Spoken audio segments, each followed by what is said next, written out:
Bismillahirrahmanirrahim. Bagaimana keadaan mereka yang beriman kepada Allah Azza wa Jalla? Saya angkat contoh kisah yang luar biasa. Ini kisah hampir semua pengajian saya selalu sampaikan untuk sebenarnya membakar iman saya sendiri gitu ya. Karena pengajian sebenarnya hakikatnya untuk para duat itu untuk diri mereka sendiri awalnya, baru kemudian untuk jemaahnya. Karena itu mencas kembali iman-iman kita gitu kan. Lalu apa? Kisahnya begini. Ada seorang salaful ummah, saya belum pernah temukan namanya dalam buku apapun, tapi disebutkan kisah mereka atau kisah beliau ini. Dikatakan dia lagi duduk di kemahnya di padang pasir lagi waktu makan siang. Di kemahnya dia lagi makan siang. Begitu dia memasukkan makanan ke mulutnya, ada satu orang lari-lari dari kejauhan. Teriak-teriak, "Ya fulan, ya fulan." Lalu dia buka ya pintu kemahnya. Dia tanya, "Ada apa?" Orang itu mengatakan, "Anak Anda mati ditusuk orang." Jadi anaknya ini bukan mati biasa ya, mati dibunuh orang. Orang ini persilakan tadi tamunya masuk, kemudian dia ambil tadi suapan makanan yang belum sempat dimasukkan, lalu dia makan. Yang bawa berita penasaran, "Ya fulan, anak Anda mati ditusuk orang." Dia langsung berhentikan tangannya dan dia mengatakan kalimat begini, "Inna lillahi wa inna ilaihi raji'un." Kami milik Allah, kami hanya akan kembali kepada Allah. Lalu dia masukkan makanan ke mulutnya. Ini berita anaknya mati ditusuk orang ya. Yang bawa berita penasaran lalu mengatakan, "Ya fulan, wallahi, demi Allah, saya lihat seseorang menusuk dada anakmu, keluar darah, mati." Orang ini tadi waktu habis sementara ngunyah makanan, diberhentiin kunyahnya lalu dia bilang begini, "Inna lillahi wa inna ilaihi raji'un." Kami milik Allah, kami akan kembali kepada Allah. Lalu diambil lagi suapan, dimasukkan ke mulutnya. Artinya tetap santai. Yang bawa berita penasaran, dia bilang apa? "Demi Allah wahai fulan, yang saya bayangkan makanan depan Anda ini Anda akan buang semuanya, Anda akan lari dan balas dendam kepada siapa yang bunuh anak Anda." Mungkin kalau kita di posisi orang ini sama, gitu kan? Bagaimana caranya anaknya dibunuh teman tetap santai? Apa jawaban dia? Perhatikan, orang yang beriman kepada Allah terbentuk karakter kebahagiaan selalu dalam hatinya, walaupun dalam keadaan musibah besar datang anaknya lagi dibunuh. Dia katakan apa? "Wahai saudaraku, kami adalah kaum sekelompok orang yang beriman tentang adanya Tuhan Allah. Dan Allah Tuhan kami telah mengajarkan kepada kami kalau musibah datang, yang paling pertama adalah kami mengucapkan kalimat istirja. Inna lillahi wa inna ilaihi raji'un." Kami milik Allah, kami akan kembali kepada Allah. Dan saya sudah mengucapkan itu. Sedikit saya keluar dari kisah ini, ada sebuah hadis Nabi SAW yang berbunyi, siapa yang tertimpa musibah kemudian dia baca istirja, inna lillahi wa inna ilaihi raji'un, ditambah doanya, Allahumma ajirni fi musibati wa khlif li khairan minha, yang artinya kami milik Allah, kami akan kembali kepada Allah. Ya Allah, tolonglah saya dalam musibah saya ini dan gantikan saya yang lebih baik darinya. Kata Nabi SAW, kalau orang baca ini pasti ya, jaminan dari Nabi SAW akan diganti musibahnya menjadi kebahagiaan dan kesenangan. Kita kembali kepada kisah tadi. Orang ini mengatakan, saya sudah ucapkan kalimat istirja. Dan, perhatikan ini ya, ini iman yang luar biasa dan akidah. Dan anak saya mati ditusuk orang, itu dia mati karena ajalnya sudah datang. Kalau ajalnya belum datang, dikeroyokin dengan 1000 orang pun tidak akan mati. Siapa yang bisa meyakini ini? Orang yang beriman kepada Allah. Kalau tidak beriman tidak bisa. Kalau belum ajalnya tidak akan mati. Bahkan jemaah sekalian, saya keluar sedikit dari kisah ini. Anda perlu tahu bahwasanya segala sesuatu itu punya ajal. Bukan cuma manusia. Apa itu ajal? Kalau saya bahasakan bahasa saya pribadi ya, tanggal expire. Bukan cuma obat, kita juga begitu. Ada seorang sahabat pembantunya pernah pecahin piring, dia marah sama pembantunya. Lalu Nabi SAW dengar, Nabi SAW mengatakan kepada pemilik rumah tadi yang punya piring dan pembantu itu mengatakan, Nabi SAW berkata padanya, "Jangan kau marah dengan pembantumu, karena piring yang dipecahkan oleh pembantumu itu punya ajal sebagaimana kamu punya ajal. Kalau bukan pecah di tangannya, akan pecah di tanganmu. Semua punya ajal, semua punya tanggal expire. Nggak mungkin tidak. Kalau Anda naik mobil, naik motor, motornya pecah, nggak usah marah. Dalam Islam kalau terjadi musibah, istirja, kemudian cari jalan keluarnya. Langsung Sudah tinggal ditambal atau ganti ban baru. Nggak usah lagi dibahas kenapa terjadi atau marah-marah. Karena dengan marah-marah tetap tidak kembali lagi ban kita. Dan ajal bannya memang sudah sampai. Anda kalau beli kue, potong 2 kue, pisahkan piring yang terpisah, pastikan 2 hari kemudian ada yang lebih dulu rusak dari yang lainnya. Kenapa? Ajalnya sudah datang. Baju baru dibeli, disetrika hangus. Jangan usah marah, memang sudah dasarnya ajalnya pakaian itu. Semua punya ajal. Apa yang dia katakan? Anak saya mati karena ajalnya sudah datang. Dan perhatikan kalimat terakhir yang luar biasa. Alasan kenapa tadi dia tetap makan. Dan Tuhan kami Allah memerintahkan kami untuk menghabiskan makanan ini. Nggak boleh dibuang, mubazir. Maka saya makan makanan ini, kemudian saya akan urus jenazah anak saya. Perhatikan bagaimana orang yang beriman pada Allah terbentuk menjadi karakter yang tahu mencari jalan keluar dan tetap bahagia. Tetap makan santai biasa. Karena dia tahu hukum-hukum yang harus dia lakukan. Bagaimana dia melalui proses kehidupan ini. Itu yang pertama. Contoh yang kedua. Waktu masih ada? Hah? Jam berapa? Baik. Kisah yang kedua adalah kisah seorang ulama tabi'in yang bernama Rabi' ibn Haytham. Rabi' ibn Haytham ini seorang ulama yang luar biasa. Saya kalau baca kisah beliau, terus terang tidak pernah bosan gitu. Hampir seluruh hidup beliau itu semuanya diisi dengan ketakwaan kepada Allah Azza wa Jal. Beliau adalah murid utamanya Abdullah bin Umar radhiyallahu anhuma, tabi'in yang masyhur. Di akhir hidup beliau kena stroke setengah badan, sebelah kiri badannya stroke. Ada muridnya 2 orang datang ke rumahnya bertamu. Jadi ada 4 kejadian di sini waktu itu. Datanglah muridnya, kemudian muridnya mengucapkan kalimat begini, 2 orang masuk. Wahai imam, kalau kita sekarang ustadz atau kiai, wahai imam, kami ingin bertanya, apa yang membentuk pribadi anda sehingga anda kalau berbicara selalu sesuatu yang bermanfaat. Kalau dia ucapkan kalimat nasihat, nanya kabar, gitu kan? Atau memang dia berzikir. Nggak ada yang lain. Jadi tidak pernah hardik orang, menghina, menggibah, memfitnah, nggak pernah. Selalu lisannya ngucapin sesuatu yang bermanfaat. Kalau bukan zikir, nanya kabarnya orang atau nasihat. Apa yang membentuk anda sampai seperti ini? Lalu kata dia apa? Perhatikan jawabannya. Dia bilang, wahai muridku, apakah sampai sekarang kalian masih ragu ada Tuhan namanya Allah Azza wa Jal, dan Allah telah menitipkan di pundak setiap kita malaikat rakib di kanan yang mencatat amal baik dan malaikat atid di pundak kiri yang mencatat amal buruk, serta semua kalimat atau perbuatan yang dicatat oleh keduanya akan dibacakan dan dipertanggungjawabkan untuk kita di sana, maksudnya di akhirat.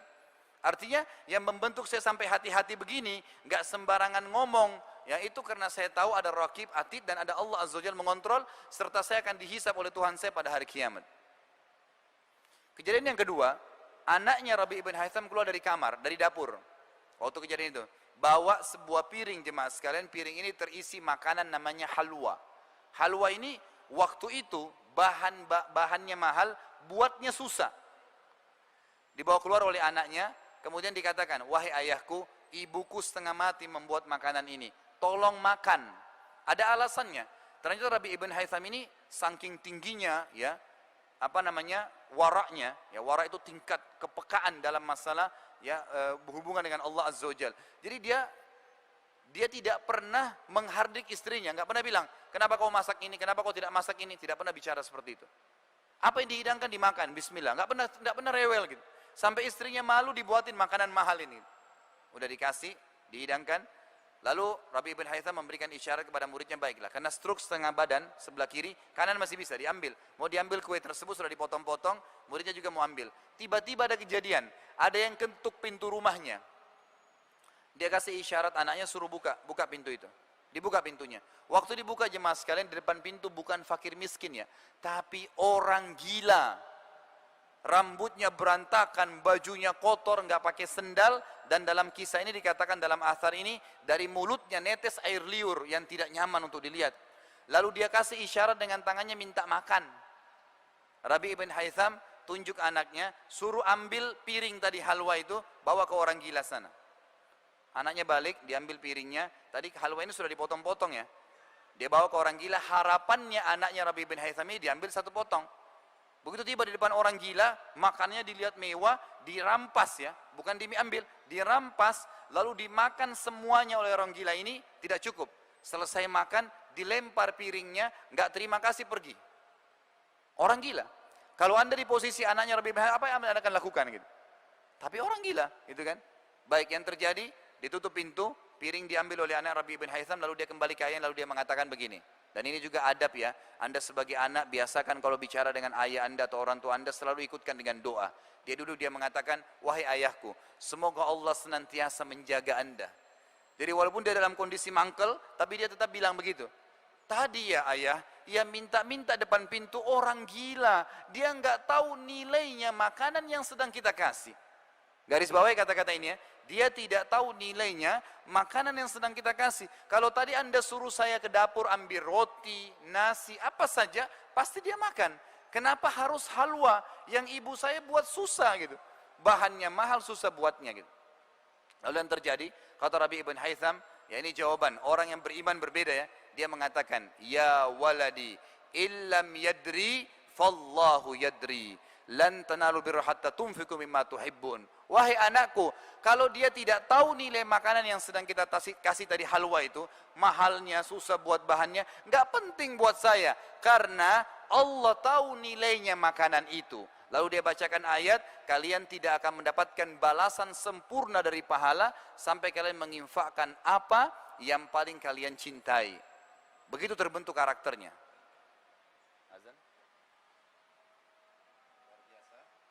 Baik, kisah Rabi' bin Haytham kita jeda dulu. Nanti kita akan lanjut kembali dan mitra muslim, saatnya kita menyimak adzan Isya untuk wilayah Surabaya dan sekitarnya. Pada saat Rabi' bin Haytham tadi selesai berhubungan atau menjawab masalah orang gila yang minta makanan, muridnya lalu berkata lagi, wahai imam, nasihati kami dalam hal ibadah. Apa saran anda dalam masalah ibadah untuk kami? Beliau mengucapkan satu kalimat, jemaah sekalian, yang kalimat ini kalau orang memahami dengan cara imania, itu luar biasa bobotnya. Beliau mengatakan saja, alaikum bil asrar. Apa itu? Rahasiakan amal ibadah kalian. Selesai. Kalimat ini bobotnya luar biasa gitu. Artinya, kalau memang mau terima pahalanya pada hari kiamat, sempurna pahalanya, bisa menjadi penyebab timbangan kita berat, bisa menyebabkan masuk ke dalam surga, maka ikhlaskan niat, sembunyikan. Kata ulama, salah satu penyebab utama daripada keikhlasan datang adalah merahasiakan ibadah. Berapa banyak orang subhanallah, badannya dikatakan, pada saat selesai sholat malam, kemudian pagi hari masuk kantor, pegel badan saya. Kenapa? Tadi malam tahajud. Ada orang, baru aja temannya ngomong, kayaknya hari Senin nanti saya mau puasa. Oh, saya sudah 2 tahun, 3 tahun puasa Senin Kamis. Kalau anda niatnya memang ibadah untuk dipuji oleh orang, tidak usah repot-repot pagi-pagi, malam-malam sholat, kemudian pagi, kemudian ceritain di kantor, nggak usah. Ambil sejadah, ketuk rumahnya orang itu jam 2 malam, lalu tebar sejadahnya, saya mau sholat tahajud, lihat. Begitu, ya apa bedanya? Dan ini sekaligus saya ingatkan, mudah-mudahan ini menjadi nasihat. Tolong sekali lagi, saya tadi lupa sampaikan di awal, kalau ada sesuatu yang saya sampaikan nanti di sini dalam bentuk nasihat, saya tidak pernah niatnya ingin menyinggung siapapun. Niat saya lillahi ta'ala ingin memberikan nasihat, mudah-mudahan ini bisa memperbaiki apa yang keliru dari perilaku kita. Di Indonesia ini karena sekarang berhubungan dengan musim haji, sudah menjadi tradisi kita, itu kalau pergi haji mengadakan acara walimatus safar. Pertama, dari sisi kosakata jemaah sekalian, walima itu dalam hukum syar'i kita hanya dipakai untuk acara perkawinan. Belum pernah ada dalil dalam syar'i kita, dalam hadis Nabi SAW, bahwasanya walima dipakai untuk istilah yang lain. Memang untuk acara perkawinan. Tapi kita membuat acara, maka dibuatlah istilah walima. Penggunaan kosakata bahasa Arabnya sudah salah, tambah lagi safar supaya dikatakan benar. Sekarang saya tanya, banyak jemaah haji saya, itu kalau mau berangkat saya tanya, untuk apa Bapak Ibu adakan walima safar? Oh, untuk minta maaf Ustaz sama orang-orang. Baik, saya jawab, minta maaf itu dalam Islam diperintahkan sepanjang tahun, bukan pada saat mau haji.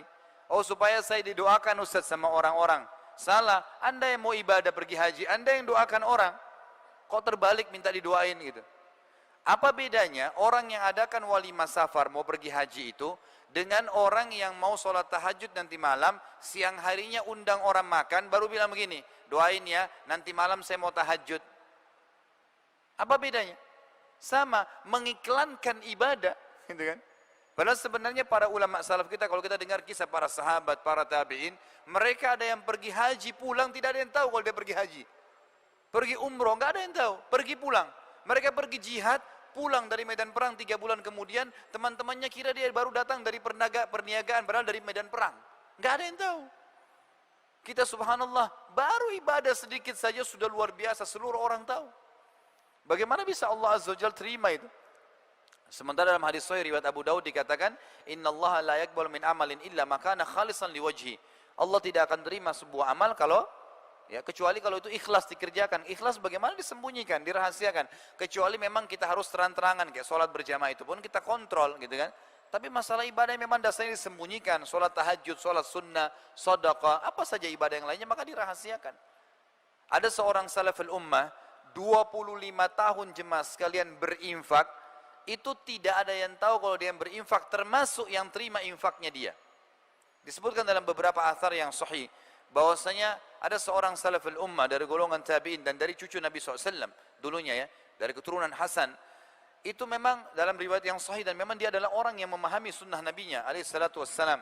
Dia menjadikan target setiap malam dia harus membantu 100 kakak muslim yang miskin di Madinah. Habis sholat tahajud, sebelum ke masjid sholat subuh dibungkus gandum sekilo-sekilo. Sampai 100 kilo ditaruh di karung besar lalu dipikul.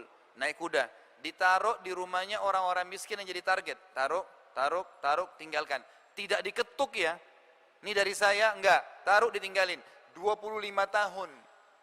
Orang yang terima infaknya itu tidak tahu kalau dia yang kasih gitu. Saking jaga keikhlasannya luar biasa. Kapan ketahuan? Pada saat dia mati. Waktu dia meninggal dunia, gitu kan? Baru ketahuan karena bantuan itu berhenti pada saat dia meninggal dan pada saat jenazahnya dimandikan di pundak sebelah kanannya ada bekas warna hitam karena sering pikul barang berat. Orang lain lagi di antara salaful ummah ada yang puasa Senin Kamis, bukan enggak boleh sampaikan ke istri ya, tapi dia ini pribadi dia berijtihad. Dia puasa Senin Kamis dari awal nikah sampai 20 tahun, istrinya enggak tahu kalau dia puasa Senin Kamis. Bagaimana ceritanya? Dia punya toko di tengah pasar Baghdad, setiap pagi disiapin sarapan sama istrinya. Kalau tiba hari Senin Kamis, sudah disiapin, dia nggak bilang, maaf saya puasa enggak.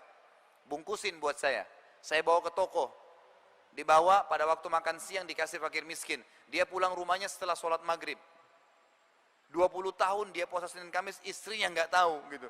Itu bagaimana mereka pekahnya menjaga amal ibadah gitu. Bagaimana dengan kita subhanallah yang baru 2 tahun puasa Senin Kamis, mungkin baru infak ke yayasan 1 juta, sudah seluruh dunia tahu infak itu. Maka nasihat Rabi' bin Haytham luar biasa, beliau mengatakan, alaikum bil asrar, rahasiakan amal solehmu, selesai. Lalu kejadian yang keempat jemaah sekalian, waktu itu ya, pas azan duhur. Ini bagi anda yang masih malas ke masjid, terutama laki-laki, ambil pelajaran dari kejadian ini, luar biasa gitu. Orang ini stroke setengah badan. Dia dengar azan duhur, dia kasih isyarat anaknya, suruh nopang badannya yang stroke sebelah kiri itu.